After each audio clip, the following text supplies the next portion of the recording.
When and how to use capital letters. Here are the rules. Capitalize proper nouns. Capitalize the first word in a sentence. Capitalize the first letter of each word in a title. Footnote: in a headline, words like and, the, an are often not capitalized. Capitalize a person's title when it comes before their name. And capitalize the first word in a quoted sentence. Let's look at an illustrated example for each of these rules. First, to capitalize a proper noun, for example, February. Sentence example: in February we visited New York. Next, to capitalize the first word in a sentence. Example: during the afternoon there was heavy rain in central London.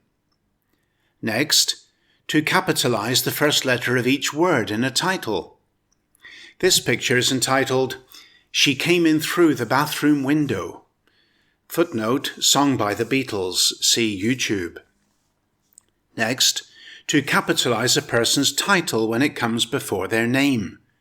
Example: President Trump and Chancellor Merkel were seated next to each other at the summit. Also, to capitalize the first word in a quoted sentence. This applies only to a complete sentence. The first word of quoted phrases and part sentences do not require a capital. Example: Abraham Lincoln is quoted as saying, "If I was two-faced, would I be wearing this one?"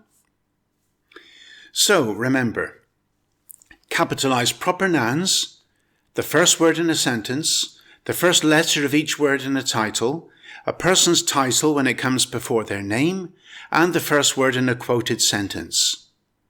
Pay attention to the occasions when you need to use a capital letter and your written English will look professional. Has this video helped you? Hit like now. Continually improve your English by subscribing to this channel. Hit the subscribe button now, click the bell icon, and choose all to be notified when there are new videos. And build a powerful English vocabulary and speak English with real confidence by enrolling in my free English Vocabulary Builder course today. Just go to goodenglish.online.